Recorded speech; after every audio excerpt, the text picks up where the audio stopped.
출애굽기 2장. 레위 가문의 한 남자가 레위 가문의 한 여자를 아내로 맞이하였다. 그 여자가 임신을 하여 아들을 낳았는데 그 아이가 하도 잘생겨서 남이 모르게 석 달 동안이나 길렀다.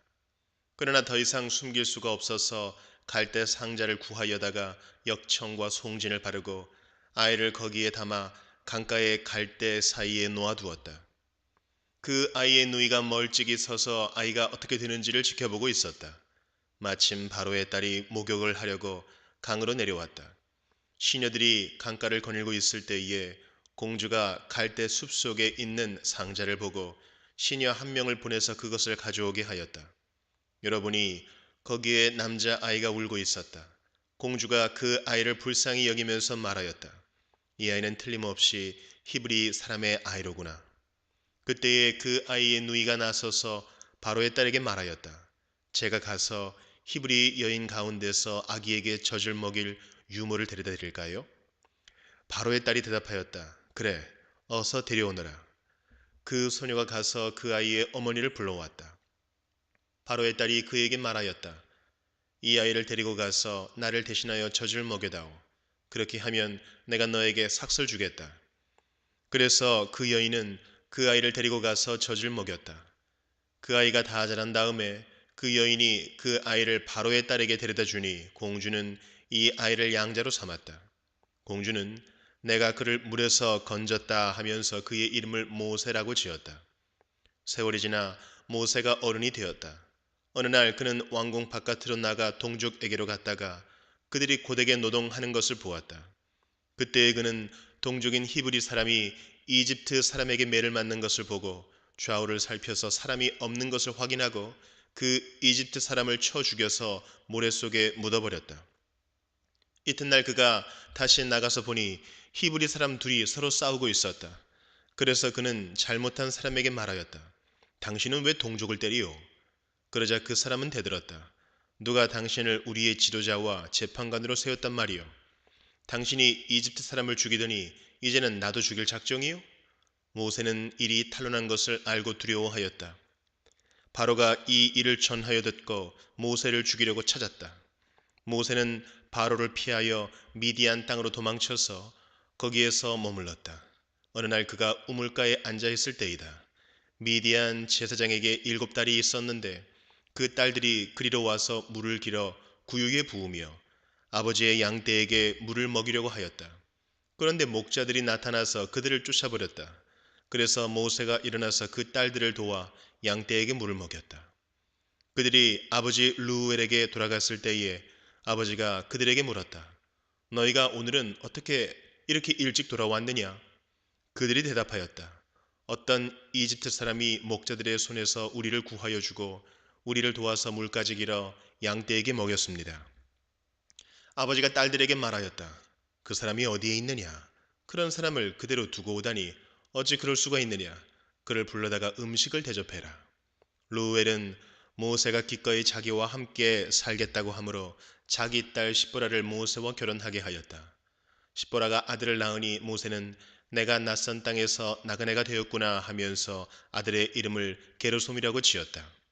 세월이 많이 흘러서 이집트의 왕이 죽었다. 이스라엘 자손이 고된 일 때문에 탄식하며 부르짖으니 고된 일 때문에 부르짖는 소리가 하나님께 이르렀다. 하나님이 그들의 탄식하는 소리를 들으시고 아브라함과 이삭과 야곱에게 세우신 언약을 기억하시고 이스라엘 자손의 종살이를 보시고 그들의 처지를 생각하셨다. 누가복음 5장. 예수께서 게네사렛 호숫가에 서 계셨다. 그때의 무리가 예수께 밀려와 하나님의 말씀을 들었다. 예수께서 보시니 배 두 척이 호숫가에 대어 있고 어부들은 배에서 내려서 그물을 싣고 있었다. 예수께서 그 배 가운데 하나인 시몬의 배에 올라서 그에게 배를 무태서 조금 떼어 놓으라고 하신 다음에 배에 앉으시어 무리를 가르치셨다. 예수께서 말씀을 그치시고 시몬에게 말씀하셨다. 깊은 데로 나가 그물을 내려서 고기를 잡아라. 시몬이 대답하였다. 선생님, 우리가 밤새도록 애를 썼으나 아무것도 잡지 못했습니다.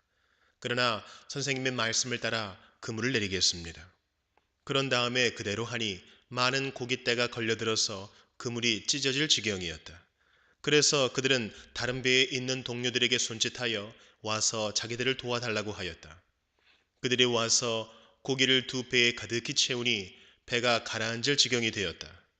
시몬 베드로가 이것을 보고 예수의 무릎 앞에 엎드려서 말하였다. 주님, 나에게서 떠나 주십시오. 나는 죄인입니다.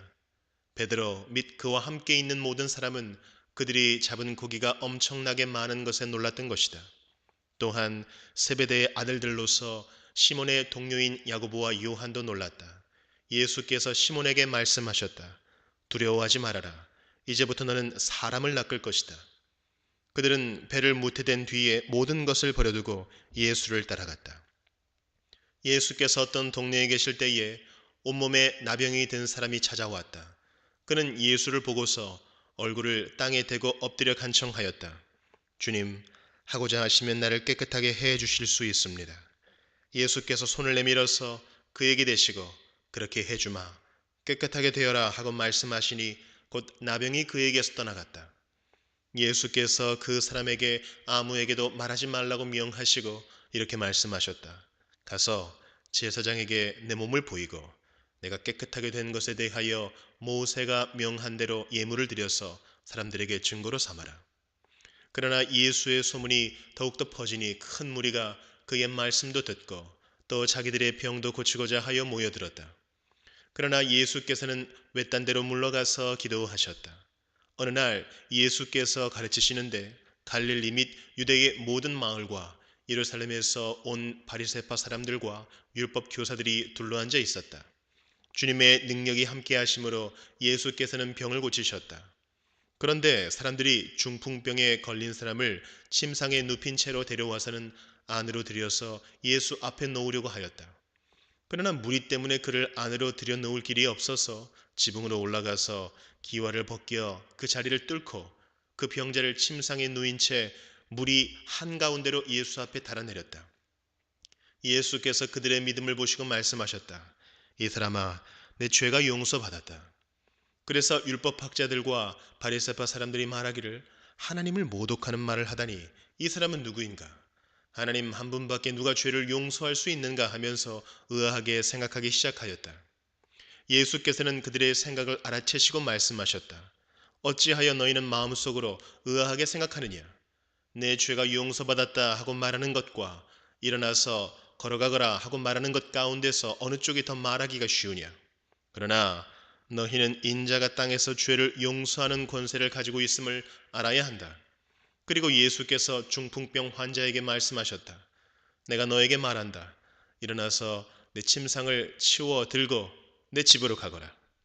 그러자 곧 그는 사람들 앞에서 일어나 자기가 누웠던 침상을 거두어 들고 하나님을 찬양하면서 집으로 갔다. 사람들은 모두 놀라서 하나님을 찬양하였으며 두려움에 차서 말하였다. 우리는 오늘 신기한 일을 보았다. 그 뒤에 예수께서 나가셔서 레위라는 세리가 세관에 앉아 있는 것을 보시고 그에게 말씀하셨다. 나를 따라오너라. 레위는 모든 것을 버려두고 일어나서 예수를 따라갔다. 레위가 자기 집에서 예수에게 큰 잔치를 베풀었는데 많은 세리와 그 밖의 사람들이 큰 무리를 이루어서 그들과 한 자리에 앉아서 먹고 있었다. 바리새파 사람들과 그들의 율법 학자들이 예수의 제자들에게 불평하면서 말하였다. 어찌하여 당신들은 세리들과 죄인들과 어울려서 먹고 마시는 거요? 예수께서 그들에게 대답하셨다. 건강한 사람에게는 의사가 필요하지 않으나 병든 사람에게는 필요하다. 나는 의인을 부르러 온 것이 아니라 죄인을 불러서 회개시키러 왔다. 사람들이 예수께 말하였다. 요한의 제자들은 자주 금식하며 기도하고 바리새파 사람의 제자들도 그렇게 하는데 당신의 제자들은 먹고 마시는군요. 예수께서 그들에게 말씀하셨다. 너희는 혼인잔치의 손님들을 신랑이 그들과 함께 있는 동안에 금식하게 할 수 있겠느냐? 그러나 신랑을 빼앗길 날이 올 터인데 그날에는 그들이 금식할 것이다. 예수께서는 그들에게 또 비유를 말씀하셨다. 새 옷에서 한 조각을 떼어내서 낡은 옷에다가 대고 깁는 사람은 없다. 그렇게 하면 그 새 옷은 찢어져서 못 쓰게 되고 또 새 옷에서 떼어낸 조각은 낡은 옷에 어울리지도 않을 것이다. 새 포도주를 낡은 가죽 부대에다가 넣는 사람은 없다. 그렇게 하면 새 포도주가 그 가죽 부대를 터뜨릴 것이며 그래서 포도주는 쏟아지고 가죽 부대는 못 쓰게 될 것이다. 새 포도주는 새 부대에 넣어야 한다. 묵은 포도주를 마시고 나서 새 포도주를 원하는 사람은 없다. 묵은 포도주를 마신 사람은 묵은 것이 좋다고 한다. 욥기 19장. 욥이 대답하였다. 내가 언제까지 내 마음을 괴롭히며 어느 때까지 말로써 나를 산산조각 내려느냐. 너희가 나를 모욕한 것이 이미 수십 번이거늘 그렇게 나를 학대하고도 부끄럽지도 않으냐? 참으로 내게 잘못이 있다 하더라도 그것은 내 문제일 뿐이고 너희를 괴롭히는 것은 아니다. 너희 생각에는 너희가 나보다 더 낫겠고 내가 겪는 이 모든 고난도 내가 지은 죄를 증명하는 것이겠지. 그러나 이것만은 알아야 한다. 나를 궁지로 몰아넣으신 분이 하나님이시고 나를 그물로 덮어 씌우신 분도 하나님이시다. 폭력이다 하고 부르짖어도 듣는 이가 없다. 살려달라 하고 부르짖어도 귀를 기울이는 이가 없다. 하나님이 내가 가는 길을 높은 담으로 막으시니 내가 지나갈 수가 없다. 내 가는 길을 어둠으로 가로막으신다. 내 영광을 거두어 가시고 머리에서 면류관을 벗겨 가셨다. 내 온몸을 두들겨 패시니 이젠 내게 희망도 없다. 나무 뿌리를 뽑듯이 내 희망을 뿌리채 뽑아버리셨다. 하나님이 내게 불같이 노하셔서 나를 적으로 여기시고 나를 치시려고 군대를 보내시니 그 군대는 나를 치려고 길을 닫고 내 집을 포위하였다. 그가 내 가족을 내게서 멀리 떠나가게 하시니 나를 아는 이들마다 낯선 사람이 되어버렸다. 친척들도 나를 버렸으며 가까운 친구들도 나를 잊었다. 내 집에 머무르는 나그네와 내 여종들까지도 나를 낯선 사람으로 대하니 그들의 눈에 나는 완전히 낯선 사람이 되고 말았다. 종을 불러도 대답조차 안 하니 내가 그에게 애걸하는 신세가 되었고 아내조차 내가 살아 숨쉬는 것을 싫어하고 친형제들도 나를 역겨워한다. 어린 것들까지도 나를 무시하며 내가 일어나기만 하면 나를 구박한다. 친한 친구도 모두 나를 꺼리며 내가 사랑하던 이들도 내게서 등을 돌린다. 나는 피골이 상접하여 뼈만 앙상하게 드러나고 잇몸으로 겨우 연명하는 신세가 되었다. 너희는 내 친구들이니 나를 너무 구박하지 말고 불쌍히 여겨다오. 하나님이 손으로 나를 치셨는데 어찌하여 너희마저 마치 하나님이라도 된 듯이 나를 핍박하느냐. 내 몸이 이 꼴인데도 아직도 성에 차지 않느냐? 누가 있어 내가 하는 말을 듣고 기억하여 주었으면, 누가 있어 내가 하는 말을 비망록에 기록하여 주었으면, 누가 있어 내가 한 말이 영원히 남도록 바위에 글을 새겨 주었으면. 그러나 나는 확신한다. 내 구원자가 살아계신다. 나를 돌보시는 그가 땅 위에 우뚝 서실 날이 반드시 오고야 말 것이다. 내 살갗이 다 썩은 다음에라도, 내 육체가 다 썩은 다음에라도 나는 하나님을 배울 것이다. 내가 그를 직접 뵙겠다. 이 눈으로 직접 뵐 때에 하나님이 낯설지 않을 것이다. 내 간장이 다 녹는구나. 나는 너희가 무슨 말을 할지 잘 알고 있다. 너희는 내게 고통을 줄 궁리만 하고 있다. 너희는 나를 칠 구실만 찾고 있다. 그러나 이제 너희는 칼을 두려워해야 한다. 칼은 바로 죄 위에 내리는 하나님의 분노다. 너희는 심판하시는 분이 계시다는 것을 알아야 할 것이다. 고린도전서 6장. 여러분 가운데서 어떤 사람이 다른 사람과 소송할 일이 있을 경우에 성도들 앞에서 해결하려 하지 않고 불의한 자들 앞에 가서 재판을 받으려 한다고 하니 그럴 수 있습니까? 성도들이 세상을 심판하리라는 것을 여러분은 알지 못합니까? 세상이 여러분에게 심판을 받겠거늘 여러분이 아주 작은 사건 하나를 심판할 자격이 없겠습니까? 우리가 천사들도 심판하리라는 것을 알지 못합니까? 그러한데 하물며 이 세상 일이야 말할 나위가 있겠습니까? 그러니 여러분에게 일상의 일과 관련해서 송사가 있을 경우에 교회에서 멸시하는 바깥 사람들을 재판관으로 앉히겠습니까? 나는 여러분을 부끄럽게 하려고 이 말을 합니다. 여러분 가운데는 신도 사이에서 생기는 문제를 해결하여 줄 만큼 지혜로운 사람이 하나도 없습니까? 그래서 신도가 신도와 맞서 소송을 할 뿐만 아니라 그것도 믿지 않는 사람들 앞에 한다는 말입니까? 여러분이 서로 소송을 제기하는 것부터가 벌써 여러분의 실패를 뜻합니다. 왜 차라리 불의를 당해주지 못합니까? 왜 차라리 속아주지 못합니까? 그런데 도리어 여러분 자신이 불의를 행하고 속여 빼앗고 있으며 그것도 신도들에게 그런 짓을 하고 있습니다. 불의한 사람들은 하나님 나라를 상속받지 못하리라는 것을 알지 못합니까? 착각하지 마십시오.